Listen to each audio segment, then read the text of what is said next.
What's up, guys? It's Andy Hendricks and Nick Cully with Sweet Georgia Sports, and today we're going to be talking Hawks again. Since we last talked, the Hawks have won two and lost one. They beat the Celtics unexpectedly, beat the Mavericks like we thought they would, but they lost to the Cavs in a painful way last night.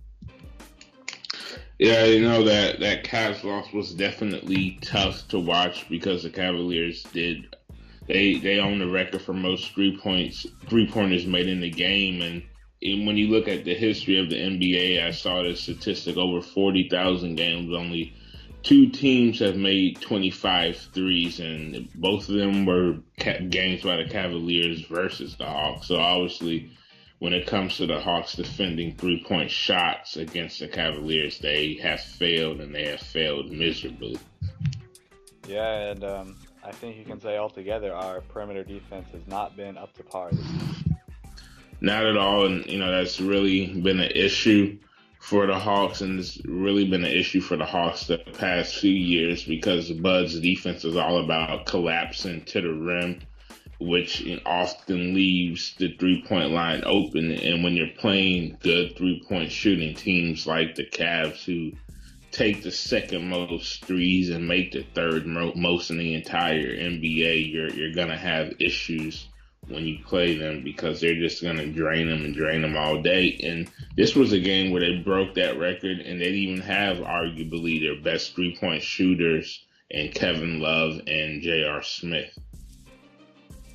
Yep, definitely a hard game to watch, especially when Korver was not in Hawks gear but in Cavs gear this time. Yeah, and he's the one that hit the record-breaking 25th three. And it was kind of the nail in the coffin as well because the Hawks were making a little bit of a comeback, and Korver ended it, kind of like he's done for the Hawks in the past. So it's kind of it stinks to see when Korver's the guy doing that. One player that I want to talk about particularly is Dwight Howard. This season, we signed him to fix the rebounding problem, the interior defense problem, but he hasn't been exactly what Hawks fans have expected. Can you tell me more about that, Nick? Yeah, the issue, with Dwight was, not necessarily the issue. Let me start at the beginning. The Hawks brought Dwight in to fix the rebounding problem, and in the process, they lost probably their best or second best offensive player in Al Horford, who is known for his dynamic offensive game, his ability to shoot the mid-range shot, his ability to score into the rim and even hit the occasional three. And we brought in Dwight Howard, a guy who has been an impressive rebounder every year in the league, but is known for his limited offense in today's NBA. And, Dwight's development as a player is kind of jarring in the sense where when he came in the NBA, big men weren't taking these mid-range shots. They weren't taking the occasional three. They were just sitting underneath the rim and scoring. And Dwight Howard, when he came in the league, that was the norm. And as the league has evolved around him, Dwight's game has been pretty complacent. When we look at his shooting percentages from outside of 10 feet, they're pretty horrific. His highest total has been 39%, but that was on a very few amount of shots. The lowest it's been 16 before it's hit 21. I think his career average is hovering around 21% for shots outside of 10 feet. And we look at the fourth quarter of this Cavaliers game, and Dwight Howard doesn't even show up in it because he can't score when the Hawks need him to. His offense is so limited that in most cases it's better to have him on the bench than actually in the game because the only thing he really provides is rebounding. He doesn't provide enough offensive ability to help the Hawks in games like we saw. And it's frustrating when you're paying a guy $22 million a year and he can't even see the court in the fourth quarter. And we have a guy that you just traded for a couple days ago or a week ago at this point, Ersan Ilyasova getting more fourth quarter minutes than a guy who's been on the team all year at this point. Yes, it's very frustrating. If you look at Dwight's career as a whole, he's always been an elite rebounder and defender, but offense has been the one area he struggled. In his younger days, his athleticism, he was able to compensate for it, being one of the best dunkers in the game, and he was probably the best center in the league and arguably the best basketball player in the NBA for a few years in his prime in Orlando. But now that his athleticism has gone down, he has the back injury. He can still play defense, he can still rebound, but we just feel like there's something more we should be getting out of him. Yeah, and Dwight, he's a Hall of Famer for sure. I mean, at one point, like you said, he was the best center. He was the most dominant, probably next to LeBron, probably the most dominant player in basketball. And it seems kind of like a distant memory at this point. It really does, because after his stint in Orlando, Dwight Howard really hasn't been that same guy, because it's just his game, it doesn't fit what the NBA is today. And, as I think one thing that great players need to do is evolve. And this isn't a slight against Dwight Howard, but because I do think he's a Hall of Famer, because just the way the guys who get into the Basketball Hall of Fame, there's really no doubt at this point that Dwight gets in. But I think one thing that will always prevent Dwight from being one of those guys, and by one of those guys, I mean like a LeBron, like a KD, is his inability to evolve his game as the league evolves. Because look at LeBron James, talking about a guy who's evolved as a player. This dude came in and he was pretty much a drive only. He didn't have a jump shot. He could not shoot a three to save his life. And, now LeBron is out here draining threes like it's nobody's business and hitting mid-range shots easily. He has this little famous jumper right at the elbow. And I'm not saying Dwight needs to go out here and start hitting threes and start, hitting mid-range shots like he's Al Horford, but I'm saying, why not add that to your arsenal? Why not add? I mean, that would make you a much more dynamic player than you already are, because you can't even hit the fourth quarter in one of the most important games. What if the Hawks play the Cavs in the playoffs, and is Dwight just not going to see the court? That we have to look at stuff like that. Definitely. And another criticism that I would bring up is his free throws. He's been career about 50% if you look at all of his stats. And most big men hover around that area. Like if you look at Shaq, he is around 50% for his career. But when you're such a dominant presence in the paint, you're going to get fouled, and you've got to help your team and convert when it counts. And I think that's another reason why Dwight was on the bench, because the Cavaliers were going to foul him if he got the ball. He wasn't going to hit the free throws. Yeah, especially in that game last night, Dwight was shooting. He missed a good amount of free throws, because he gets in the post and he tries all these post-up moves, which don't usually work. And they, one of the common complaints about Dwight is, oh man, look, Dwight's posting up again. It's either going to be a miss or a foul, then he goes and misses the free throws.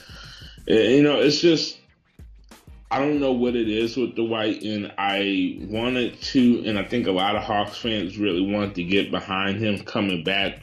We wanted to see Dwight Howard change. He was going to be that guy, and I think we got a little bit too hype about him, because he's come in and he's done exactly what he's pretty much done ever since he left Orlando. Sit in the paint, hit the, have the occasional 20-point game. He's going to get his 10 rebounds just because he's so much bigger and a lot stronger than a lot of the guys. He's going to play his usual solid defense, and he's just going to be this top 10 center, but he's not going to provide you much on the offensive end.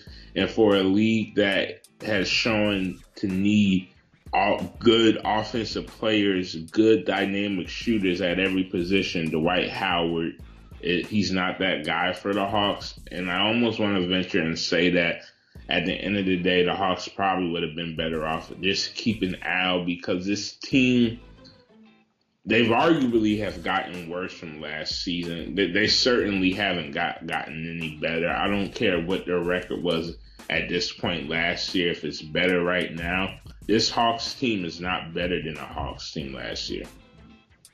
Well, definitely hurts to say that and to eat our own crow with how high we were on Dwight at the beginning of the season. But let's talk about another player that's really been showing out recently, and maybe even soon he'll earn the chance to start for the Hawks. Tim Hardaway Jr. Yeah, Tim he's been pretty electric. He put up what 35 last night, I think, against the Cavs. 36 was total. 36. You know, high. This year, Tim Hardaway as a player has really impressed a lot of people because his first 3 years in the NBA, I mean, he was a pretty mediocre player. He couldn't hit a shot. His 3-point percentage was pretty bad, but it seemed like something he wanted to live by and die by.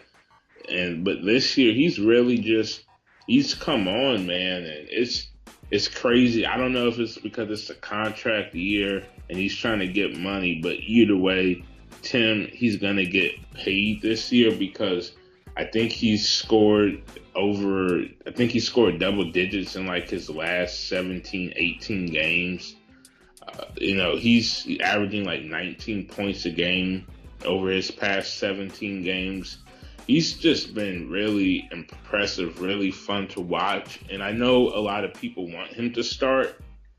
I don't know if right now that is really what the Hawks need. I think Thabo is a better fit in the starting lineup than Tim, just because of that energy Tim brings off the bench. Tim definitely brings a scoring threat off the bench that the Hawks desperately need. You know, you look at him, his dad's the great Tim Hardaway, and you just see a lot of talent that you really want to see in a guy that's been developing for a couple of years. You see he's developed his outside shot. He's been very good at driving and had some flashy dunks lately too. So he's been very fun to watch, and I'm excited to see if he can continue to develop.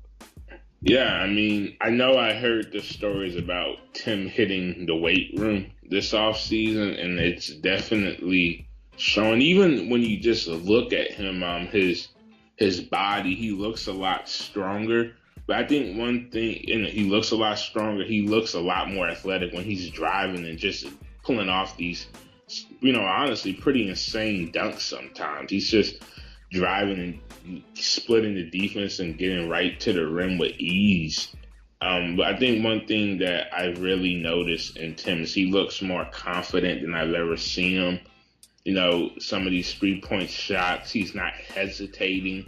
He's getting the ball and he's just shooting it. It's like it's nothing. He's attacking the rim like it's nothing. And that's what you really want in a player. I don't know what Tim's ceiling is. I don't know where he's going to go from here. But if this is the Tim Hardaway that the Hawks are going to get, he's definitely a guy they need to keep around. I know I've been pretty pro rebuild for a long time, and I'm still pretty much pro rebuild. But if the Hawks do go that path, Tim is definitely a guy who needs to be a part of that rebuild because he's he's 24 years old, I think. So he's a young player, and I think if anything, this season shows he puts in the work, he puts in the effort, and if he can continue to grow from a player from what he's doing this year, he's definitely a guy the Hawks need to keep around if they want to rebuild the team at any point in time. Definitely. I think Tim Hardaway is a great piece to build around, a great piece for the future of the franchise. And like we said, when he's coming off the bench, some scoring's coming. Yeah, and I definitely believe if he is a Hawk next year, I think he probably will be starting. I think he's still evolving as a player, which is weird to say because of the numbers he's been putting up recently. I don't know if he's right there as a starter yet, and there's statistics to back that up. There's some statistics that show Tim is more efficient coming off the bench. The Hawks have a better record with Thabo in the starting lineup than Tim in the starting lineup, and that's not a slight against Tim. Some guys are just better off the bench. That's just the nature of the beast. But I really do, if Tim continues on this path, I do believe he will be starting at this point next year if he's still a Hawk. Definitely. So Sunday, tomorrow afternoon, the Hawks are going to host the Pacers, and Jeff Teague will return to Phillips Arena. What do you see us doing in this game? It's one of those games I would say the Hawks should probably win, which it seems like in most cases, games the Hawks should win, they lose this year. So, with Paul George that the Pacers have, they always have a chance to win. If the Hawks do want to beat the Pacers, though, they need a lot. They need Dennis to play a lot better than he did last night. I know Dennis had a pretty decent stat line, 15 points and 7 assists, but anybody that watched the game saw it was a pretty ineffective 15 points and a pretty meaningless 7 assists. Dennis was pretty much just there last night. He didn't really do much, but he needs to play better because Jeff has been pretty decent this year, which, Hawks fans are not surprised to see. Jeff is a good player. So I think they should win. Doesn't mean they will. I know the game last night is kind of going to, when you play like that, you feel that for the next 2 days. But I think the Hawks are going to win. But, you never know with this team because they're so inconsistent at times. Definitely. Another thing to remember is that it's time to make the playoff push. The Pacers are the 7th seed right now, so they're going to be playing desperately to try to climb in the rankings if they can. The Hawks are trying to protect their 5th seed, hopefully climb up if they can before the playoffs start.